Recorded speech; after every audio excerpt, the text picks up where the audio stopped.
Hello students, coming to the second part of periapical diseases. So there comes the next condition, that is called chronic alveolar abscess. So it is a type of asymptomatic periapical periodontitis. It is a long-standing low-grade infection of the periapical alveolar bone, generally symptomless and characterized by the presence of an abscess draining through a sinus tract. Source of infection is in the root canal. It's a natural sequel of death of the pulp with extension of infective process periapically, or it may result from pre-existing acute abscess.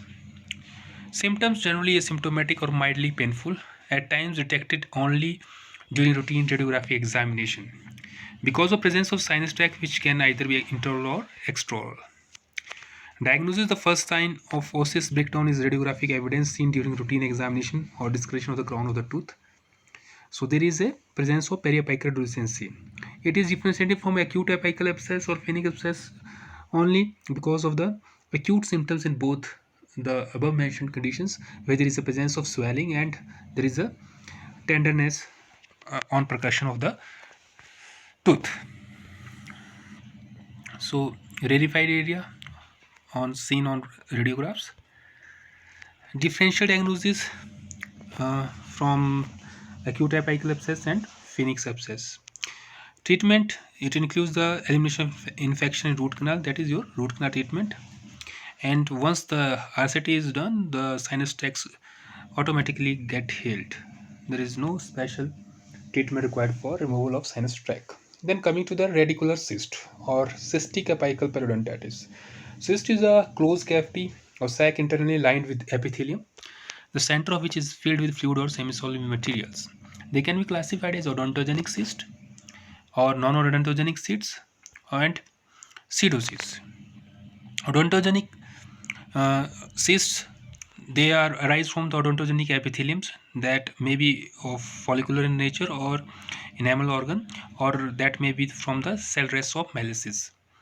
Non-odontogenic cysts, they are derived from the entrapment of epithelium remnants in the fusion line of facial processes such as nasopalatine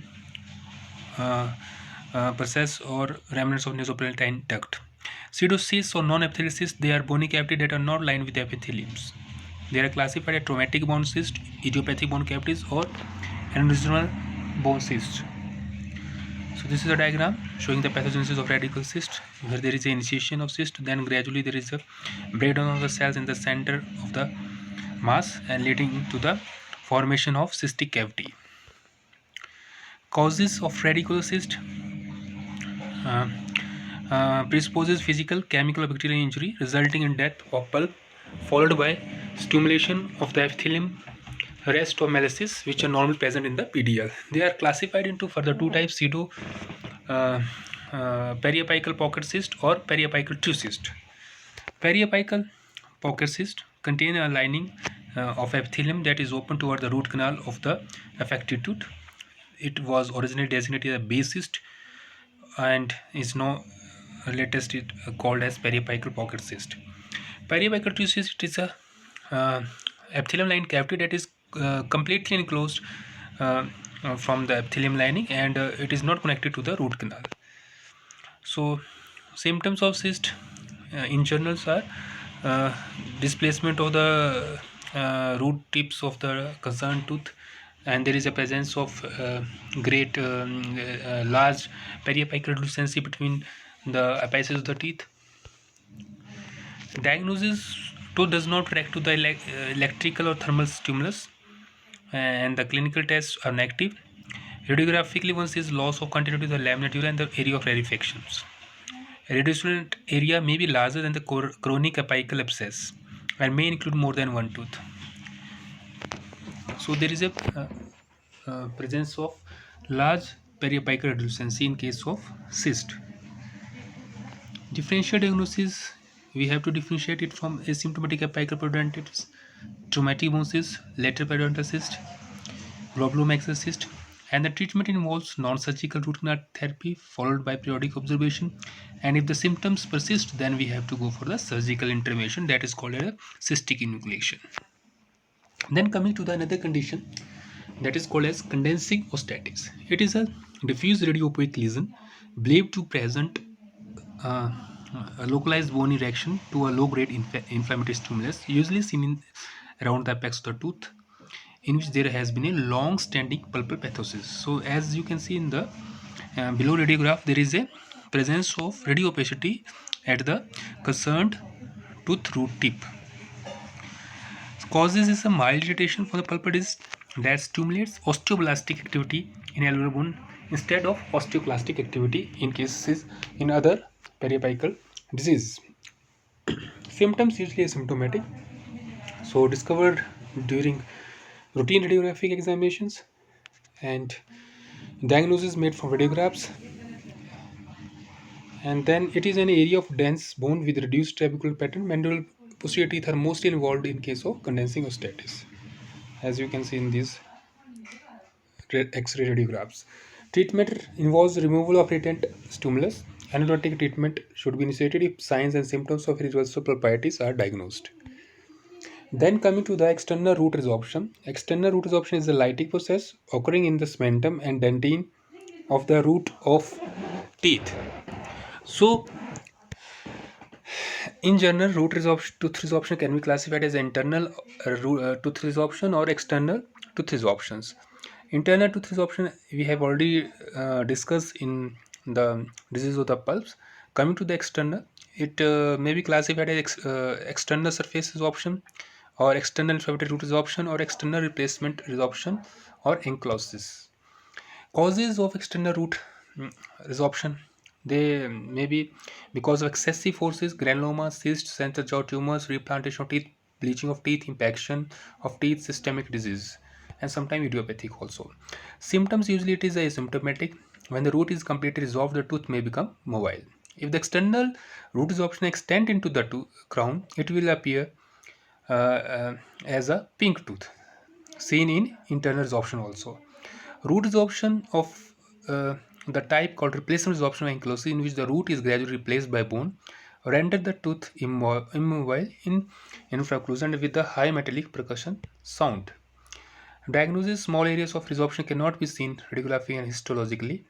External inflammatory root resorption is usually diagnosed by radiographs, and it appears as concave or ragged areas on the root surface or as a blunting of the apex. So, in order to distinguish it from the internal root resorption, in case of internal root resorption, there is a ballooning of the uh, root canal outline, while in case of external root resorption, there is a lytic lesions. They may be concave or ragged margins seen on the external surface of the root.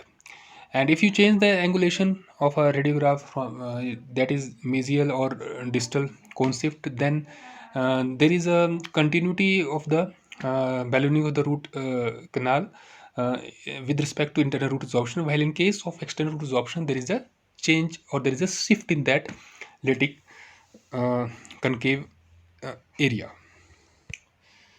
Differential diagnosis, internal root resorption, that I have told you to how to distinguish it from radiographically from um, internal already. Internal and external root resorption. In external root resorption, radiograph shows the blunting of apex or ragged area or scooped areas, and in internal it is a ballooning of the root outline. Treatment involves root canal treatment if caused by the extension of the pulpal disease, and if it is because of the excessive forces, orthodontic forces, then we have to reduce those orthodontic forces. In case of external cervical root resorption, intervention involves surgical exposure to the defect. Restoration with a suitable restorative material is the treatment of choice before the resorptive defect invades the pulp tissue. Then coming to the another condition that is called persistent apical periodontitis (PAP). It is a post-treatment apical periodontitis in an endodontically treated tooth. So causes may be because of your some areas of the root canal anatomy which are untouched, which are left unclean because of the physical limitation of the instruments, or with irrigants or intracanal medicaments extrusion, or sometimes microbial causes such as apical biofilms or actinomycotic infections periapically. Foreign body crystals also seen in this, cellulose granuloma, periapical scar tissue also seen this. So, in order to conclude, the periapical diseases are a result of the noxious stimuli pulp, which may be mechanical, thermal, physical, or chemical. A tooth affected by periapical disease should always be treated. It cannot just be ignored. There are two available treatment options, namely to extract the tooth or to perform the endodontic treatment and retain the tooth. So, choice is your, whether you want to save the tooth or whether you want to sacrifice the tooth. But the success rate of endodontic treatment in these cases is very high, so we must go for the saving a tooth. Thank you.